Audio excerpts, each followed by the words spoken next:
नुस्खा इस्तेमाल करते वक्त सारे औषधि साफ सुथरी व ज़्यादा पुरानी ना हो। कोई भी नुस्खा 4 महीने से ज़्यादा प्रयोग ना करें। नुस्खा बना के रखने के लिए कांच के बर्तनों का प्रयोग करें। नुस्खा खराब ना हो जाए उसके लिए उसे काक लगाकर बरसाती हवा से बचाकर रखें। धन्यवाद। हेलो फ्रेंड्स, कैसे हैं आप? जैसा कि आप जानते ही हैं, मेरा नाम हितेन पुरोहित है। मैं एक आयुर्वेदा प्रोफेशनल हूँ। मैं आपके लिए आयुर्वेदा से जुड़ी हेल्थ टिप्स और ट्रिक्स लेकर आता हूँ फ्रेंड्स, जिसमें आपके कुछ पैसे ज़रूर लगते हैं फ्रेंड्स, क्योंकि आपको अगर आपकी सेहत बनानी है तो आपको कुछ पैसे खर्च करने ही पड़ेंगे फ्रेंड्स। चैनल सब्सक्राइब ना भी किया तो चलेगा फ्रेंड्स, मगर ये वीडियो को ज़्यादा से ज़्यादा उन लोगों तक पहुँचाओ जिनको इसकी सख्त आवश्यकता है फ्रेंड्स, क्योंकि आप अगर दूसरों के जीवन में खुशियों के रंग भरोगे तो ईश्वर आपके जीवन में इतने खुशियों के रंग भर देगा कि आप जिसकी कल्पना भी नहीं कर सकते हो फ्रेंड्स। वीडियो में दिए गए सारे प्रोडक्ट्स अगर आपको परचेस करने हो तो मैं सारे प्रोडक्ट्स की लिंक डिस्क्रिप्शन बॉक्स में डाल दूंगा, आप वहां से जाके भी परचेस कर सकते हो। चलिए शुरू करते हैं बिना किसी देरी के।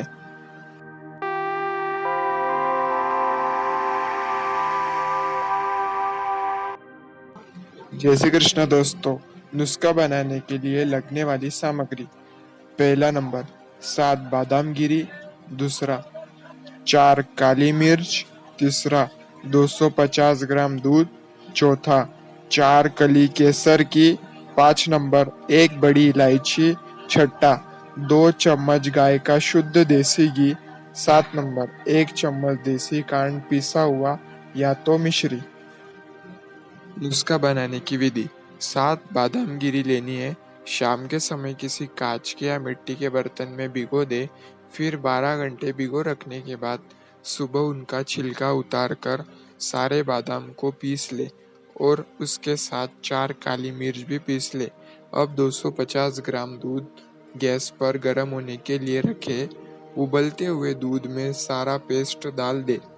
2 उफान आने के बाद उसमें 4 कली केसर की और 1 बड़ी इलायची को तोड़ करके डाल दे। अब तीसरी उफान ले ले। फिर से नीचे दूध को उतार कर ठंडा होने के लिए रखे। ठंडा होने से पहले उसमें 2 चम्मच शुद्ध गाय का देसी घी और 1 चम्मच देसी खांड या तो मिश्री पीस करके डाल दे। फिर दूध पीने लायक होने पर घूट घूट करके पी ले। वीडियो में दी गई औषधि अगर आपको चाहिए हो तो मैं सारे औषधि के लिंक डिस्क्रिप्शन बॉक्स में डाल दूंगा, आप वहां से जाके भी परचेस कर सकते हो। अब जानते हैं इसके फायदे के बारे में। फायदा नंबर पहला: कितना भी भयंकर नंबर का चश्मा हो, उतरने में मदद मिलेगी फ्रेंड्स। फायदा नंबर दूसरा: आपके शरीर में ओज और तेज की वृद्धि करेगा फ्रेंड्स। फायदा नंबर तीसरा: इसका फायदा यह होगा कि आपका पूरा शरीर गोरा चिकटा और बेदाग होने में मदद मिलेगी। फायदा नंबर चौथा: आपके शरीर में आरबीसी और डब्ल्यूबीसी की मात्रा को भी बढ़ाता है फ्रेंड्स। फायदा नंबर पांचवा: शरीर में लोह की कमी को पूरा करता है फ्रेंड्स। फायदा नंबर छठा: शरीर को जवान एवं आकर्षित बनाता है फ्रेंड्स। फायदा नंबर सातवां: आपके सफेद बालों को फिर से काला बनाने में मदद करता है। इससे आप हमेशा जवान बने रहते हो फ्रेंड्स। नुस्खा इस्तेमाल करते वक्त ली जाने वाली सावधानियाँ: ये नुस्खा आप साल भर में एक बार ठंड के मौसम में 20 से 40 दिन तक ले फ्रेंड्स। 40 दिन के ऊपर इसका प्रयोग ना करें फ्रेंड्स। जब ठंड ज़्यादा हो, जैसे दिवाली बाद नवंबर एंड या तो दिसंबर के पहले हफ्ते से स्टार्ट करें फ्रेंड्स। आप जितनी भयंकर ठंड में इसका प्रयोग करेंगे उतना ही आपको ज़बरदस्त फ़ायदा मिलेगा फ्रेंड्स। औषधि सेवन काल के दौरान अखंड ब्रह्मचर्य का पालन करें। अगर आप कितना ही औषधि ट्राई कर लो मगर आप कभी भी फायदा नहीं होगा अगर आप ब्रह्मचर्य क्षीण करते रहे तो।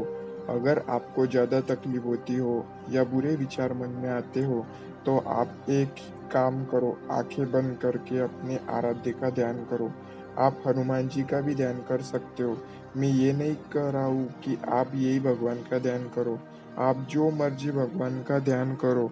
कर सकते हो, मगर जब भी बुरे विचार आए उसी वक्त अपने आराध्य का ध्यान करो और अपने ब्रेन को हमेशा इंस्ट्रक्शन देते रहो, ये जो मैं कर रहा हूँ वो बहुत गलत गलत है, ये मेरे भविष्य को बर्बाद कर रहा है। आंखें बंद ही रहने दे, फिर उसके बाद अपने ब्रेन को पॉजिटिव इंस्ट्रक्शन दे। मैं बहुत होशियार हूँ, मैं एक कामयाब इंसान हूँ, मुझे जीवन में कुछ बड़ा करके दिखाना है। ऐसे बोल के आंखें खोले और अपने काम के लिए लग जाए। उम्मीद है आपको ये वीडियो पसंद आई होगी। पसंद आई हो तो वीडियो को लाइक करें, अपने दोस्तों में वीडियो को शेयर करें, ज़्यादा से ज़्यादा वीडियो को शेयर करें फ्रेंड्स, और कमेंट करके हमें ज़रूर बताएं आपको वीडियो कैसी लगी।